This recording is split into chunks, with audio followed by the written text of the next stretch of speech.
Nos metemos un poquito en el análisis de los resultados.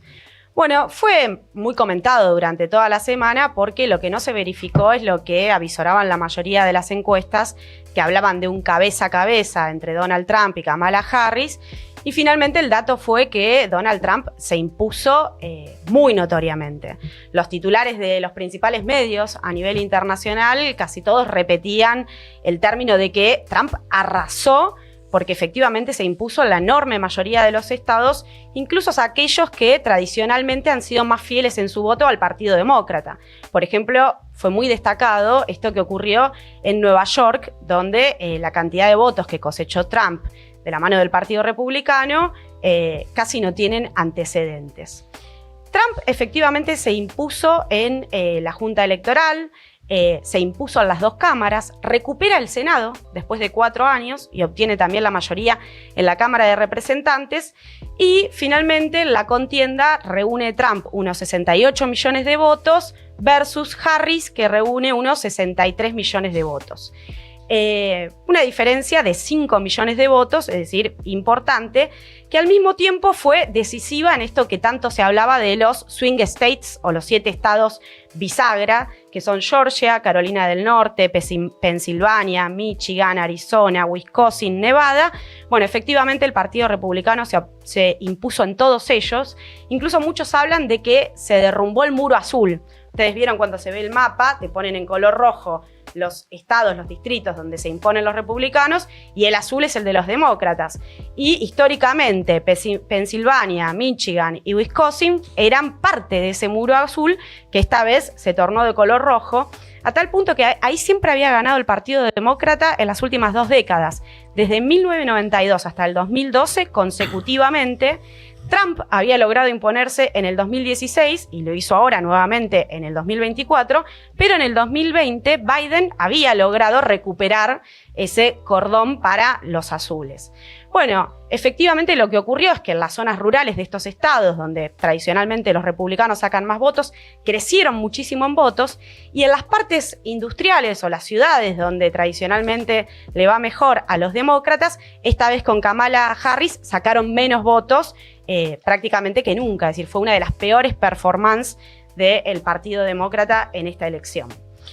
Bueno, a la hora de pensar qué es lo que expresó, digamos, este triunfo de Donald Trump, acá algo habíamos comentado, que había un fuerte descontento, particularmente por el problema económico, una inflación muy alta y el deterioro de las condiciones de vida y salariales de las familias trabajadoras. Es decir, un empobrecimiento muy notorio, que prácticamente lo destacan todos los analistas, e incluso el Pew Research en septiembre del 2024, en sus encuestas, a la hora de preguntar cuáles eran los principales temas de interés, los móviles que llevaban a la gente a las urnas, destaca que el tema de la economía era la principal preocupación de 8 de cada 10 votantes registrados, es decir, un 81%. Mientras que la inmigración era un 61%, y el aborto, que fue una de las grandes banderas de Kamala Harris, digamos, lo que no es que tuvo una gran agenda feminista o de lucha de las mujeres, pero sí se había tomado fuertemente de la defensa del derecho al aborto, con un ángulo sobre todo estrechamente sanitarista, es decir, bastante acotado. Pero el aborto era un 67% de interés entre los votantes de Harris y un 35% entre los de Trump. No obstante, también hay numerosas encuestas que dan cuenta de que la mayoría de la población norteamericana es favorable al derecho al aborto de las mujeres. Es decir, que la gente que votó a Trump, hubo todo un sector que lo hizo a pesar de que Trump se oponía al derecho al aborto y no en virtud de esa oposición. Pero una cosa ahí, Juli, porque también Trump hizo una maniobra, dice, bueno, en el momento en el cual se detecta una tendencia favorable al derecho al aborto, digo, bueno, esto que lo decían los estados, por eso hubo tantas que lo decían los estados de manera autónoma. De manera autónoma. Y en la mayoría de los casos, esos plebiscitos ganó el derecho al aborto. Incluso donde ganó Trump, ganó el derecho al aborto. Absolutamente, que es eso que digo, convivió el voto trumpista, no es que fue un voto contra el derecho al aborto. Claro. La gente lo votó a pesar de eso. Porque, bueno, yo estaba diciendo, los principales móviles de la movilización a las urnas tuvieron que ver con las preocupaciones económicas. Es decir, todo el discurso fuertemente anti-inmigrantes, proteccionista y demás fue presentado como una política orientada a la protección del empleo. Y eso se impuso en la consideración popular. Incluso eso llevó, el desagregado es interesante, hay numerosos medios y encuestadoras analizando la composición del voto a Trump y todo el mundo coincide en que, por ejemplo, fue masivo dentro de la población latina. Es decir, que Trump se impuso especialmente entre los hombres de la población latina. The Washington Post, por ejemplo, dice que sacó Trump 10 puntos más que Kamala Harris entre esta franja de la población. Y ahí lo que destacan es que mayormente la preocupación fue la inflación, las dificultades económicas e incluso ahí aparece el factor religioso, porque dentro de la población latina no solamente, el credo religioso es muy fuerte y no solamente de los cristianos, sino que hay como un 18% que son evangelistas. Y las iglesias evangelistas hicieron una campaña muy fuerte a favor de Trump, ya lo habíamos visto también con Bolsonaro, fenómenos de este tipo, y prácticamente el mensaje de las iglesias evangelistas era que votar por el Partido Demócrata y por Kamala Harris era como votar al diablo. Es decir, una movilización muy fuerte. Luego, entre las mujeres, si bien Kamala Harris se impone, lo que destacan es que Trump acortó la brecha. Al menos las encuestas de pie de urna que hizo fundamentalmente la CNN da cuenta de ese dato. Dice que Kamala Harris sacó un 54% entre las mujeres, pero que no hizo una diferencia tan grande con Trump, sino que Donald Trump también se recompuso. Y el otro aspecto es el voto de los jóvenes, donde también ahí se destaca que Trump habría crecido 11 puntos porcentuales por sobre su propia performance en el año 2020. Entre los jóvenes latinos, entre los varones jóvenes blancos, entre los jóvenes afroamericanos. Y ahí hay un estudio de un profesor de la Universidad de California que da cuenta de que sobre todo entre todo este sector de la juventud, mayoritariamente de bajo nivel educativo y particularmente de bajos salarios, lo cual también abona esta tesis de cómo Trump logra capitalizar un descontento, una bronca muy fuerte con respecto a la situación económica y al deterioro al que lo llevó la administración Biden durante los últimos 4 años. Ahora, sobre esta cuestión de los votos, lo señalaba Gabriel en la editorial, nosotros tenemos lo siguiente. Con relación a la última elección de tipo presidencial del 2020, Trump, que si bien se impone con 5 millones más de votos que Kamala Harris, retrocede en 2 millones de votos. Sacó 74 millones en el 2020 y ahora 72 millones en el 2024. Y en el caso de Harris, del Partido Demócrata, saca 13 millones de votos menos que los que había cosechado Biden. Biden en 2020 obtuvo 81 millones de votos y Harris 68 millones de votos logra ahora en el 2024. Es decir, que hubo 15 millones de votantes menos en estos últimos 4 años, que es un dato que no todo el mundo destaca a la altura, pero es una abstención electoral muy grande.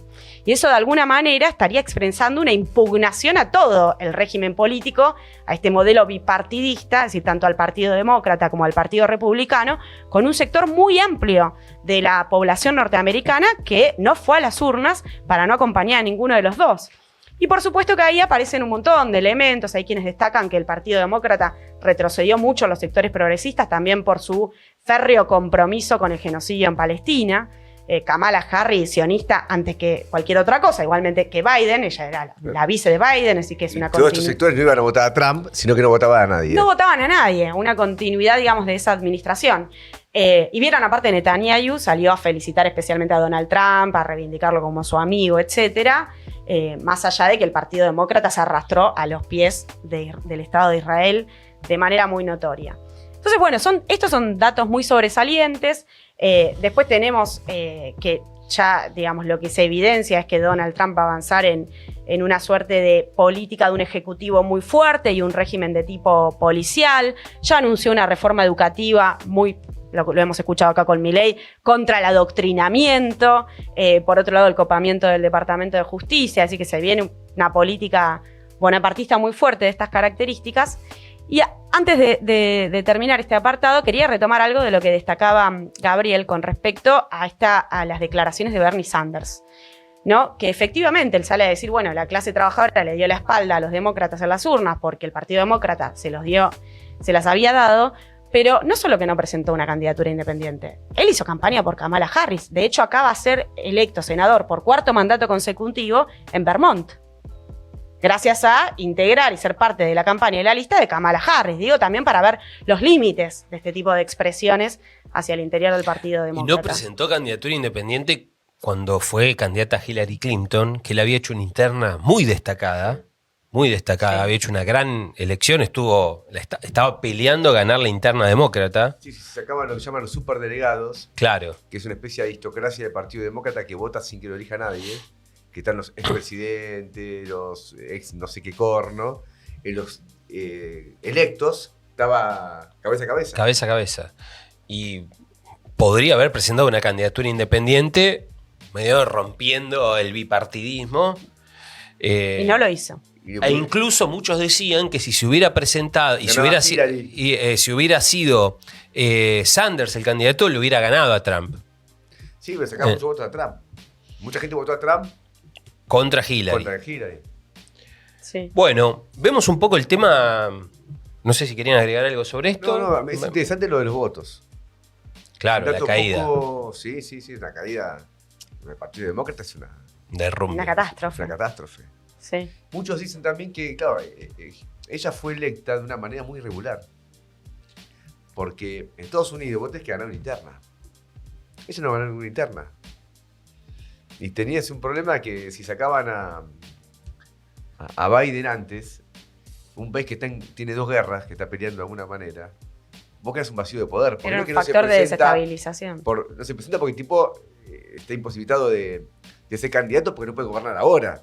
Claro. Entonces, además, un vacío de poder. La ponen a ella como una especie de cambio de mano. Es como cuando, viste, Cristina hizo un tweet y lo puso a Alberto. Fue medio. La dedocracia. Sí, sí, Claro. sí. Ella era vista como eso, un producto muy del establishment del riñón de Pero no Biden. tenían salida. No tenían salida porque una interna hubiese armado un vacío de poder en Estados Unidos muy complicado. Finalmente, no fue la candidata de nadie, ¿no? Si no fue la candidata de la juventud, no fue la candidata de los que se movilizan contra el genocidio en Gaza, no fue la candidata de las mujeres, no fue la candidata de nadie. No fue la candidata de los Creo trabajadores. que solamente ganó en el sector de la población que tiene ingresos superiores a los $100.000 mensuales. Sí, eso dice una encuesta, mira, lo tenía anotado, una encuesta de pie de urna de ABC señala que el Partido Demócrata se impuso 9 puntos porcentuales entre los votantes de hogares que reunían $100.000, 100.000, Sí, más de $100.000. más de $100.000 al año. Al Y- año. Y Son el partido mensuales, pero bueno. y el Partido Demócrata 13 puntos porcentuales en el sector que tenía menos ingresos de ese umbral.